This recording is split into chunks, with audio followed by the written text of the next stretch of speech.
Hello, hi, Elliot here, and I'm here to teach you about how to make a Sprite comic. So, let's get started, shall we? If you're not familiar with what Sprite comics are, here's a example, a little something I made. You can see the basic components of the Sprite comic are the background and the sprites. And then we've got, of course, the text and the text bubbles. So let's just take it step by step and start with the backgrounds. Now, here's the website that I most commonly use to find sprites and backgrounds. It's called the Sprite resource. Very useful. So let's get a background. You see, for the purposes of this tutorial, I'm going to be making a Pokemon style comic, but you could just as well make a Mario comic or a Sonic, any sort of game franchise, as long as there's the sprites for it and you've got the imagination, then go for it. Anything really, make your own sprites. So let's choose our background. Let's go for good old original Palette Town. So we'll copy this image into just into a file for now as our background. As you can see, I keep all of my backgrounds in a file. That's what I recommend you do, actually.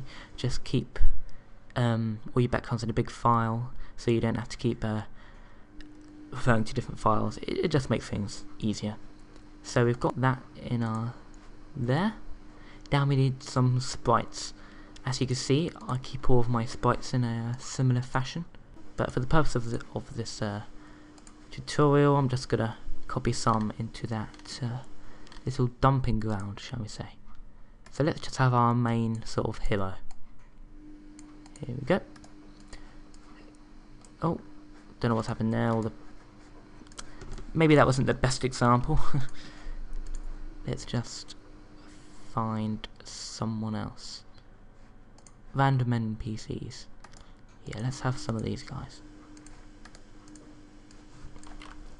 So we have our background and we have our sprites. Finally, we want text boxes, so our characters have stuff to say. Now, I sort of have a template for text boxes, like so. Always the same size. Go away, Norton. Always the same size, and just makes things easier when you got a system. It's always good to have a system. Just copy the template and just drop it where you want the action to happen. So let's say we want the action to happen outside the player's house. So we'll copy that over. I'm using MS Paint, by the way. Quite a simple basic program, but it does the job for this kind of comic. So let's just clean this up. Take away the sides, like so. Just select and delete. Select and delete. So there we have it. We have our background and our text boxes and our sprites, and essentially we want to put them into pages. As such, one is here. As you can see, things are a bit more complex, but we'll keep things simple. Here's one I made earlier, just a blank page. Let's copy over. Oh yes, forgot to see when you do the whole drag and drop thing, a few pixels are left over. Bit of an unfortunate side effect, but hey. There we go, there's our finished background. Drop that into the tutorial. And there we go. There's our background. So let's, if I can find the page, here we go. Choose a character. Let's say, I don't know.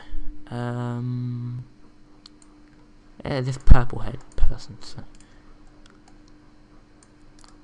copy him over into the, and just place him wherever we want to put him. Let's say put him there. Let's have him say something.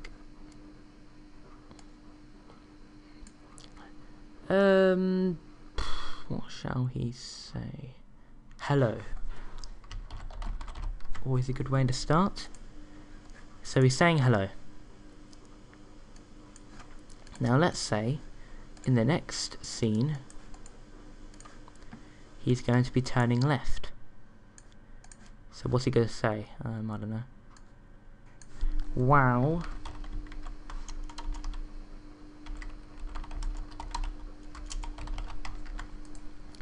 So he's turning left and he's seeing something amazing. Probably. So let's just copy him over. Now we want him turning left, shall we say?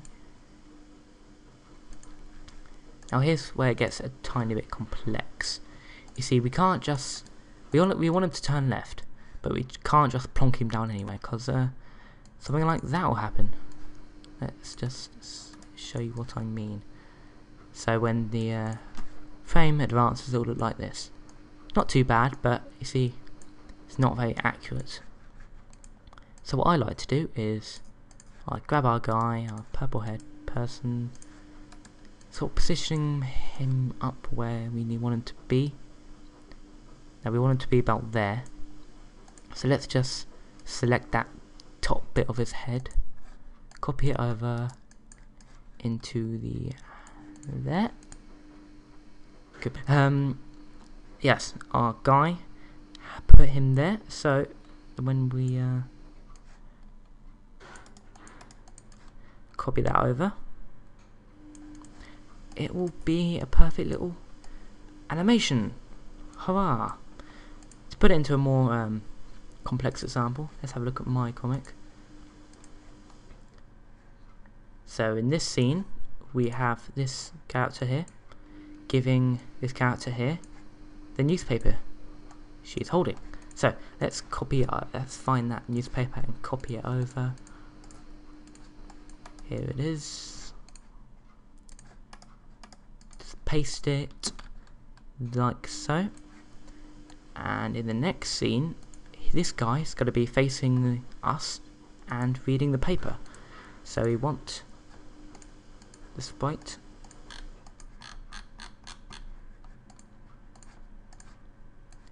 And of course we'll follow a similar rule again. Or sort of put him where we want to sort of imagine him. So let's say he's going there. Take that bit of his foot. Copy it over. Undo it so you don't want to keep them there, and there we have it. He's facing this way in the same position, and we will just grab the paper and there he is. He's reading the paper. Another thing I should probably talk about is emotions. So let's say he's happy. What I like to do is just keep that top bit of his eye and just make little arches, and there he looks happy now reading the paper. Or maybe he's sad, in which case we'll sort of form like so. Sad eyes. That's just a few basic emotions. Experiment. Remember to use a very fine pencil for that. Anyway, back to our guy. So we want to attach these speech bubbles to him. Hello, look at that. Let's say we want him surprised, in which case we'll get the white colour. Another thing I should probably say about is when you're on paint, always untick this draw opaque so there's not a tick there, basically, so it looks like that. Essentially this means that when you sort of copy things over, they won't have a white background, because if you leave the tick on, that happens. You take the tick off, perfect. So there we have it, our 2 frames. Now presumably we want to put this into a video, so let's do that. I'm just going to reuse a template I've used in the past. So that's the sort of borders we got. So grab this.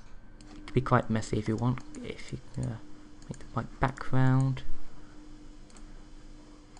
As you see, untick the draw opaque. There we go, it's lined up. We just want to get rid of this black space and save it as frame 1. Just make a folder Let's call this, I don't know, episode of 333, 303, that'll do. So let's call this 1. Again, we'll go back, if I can find it, here we are. Copy this second frame over.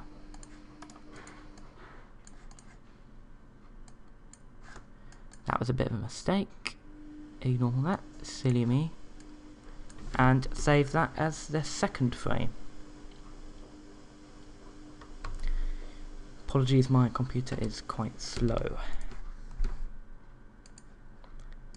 So we've got our frames, and now we want to make a video. Okay, I'm just going to gloss over the next part, as, well, admittedly I did kind of mess it up a bit. The video just kind of got out of sync, and anyway, I thought I'd just dub over this part. Essentially, what we want to do next is import the frames into Windows Movie Maker, as I'm doing here, and add titles and credits, as I'm doing here. The end, very good.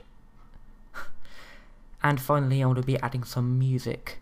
I suppose the only other important thing you need to know about Windows Movie Maker is the time span of how long your frames are going to appear on the screen.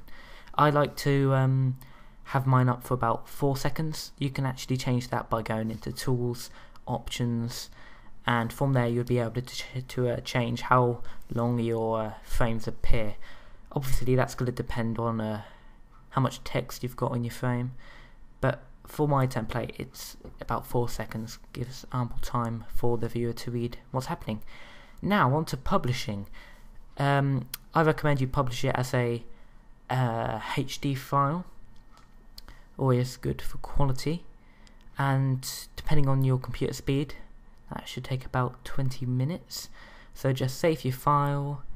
It's I should probably say it's important to export your file in this way, as YouTube won't accept the usual Windows Movie Maker format.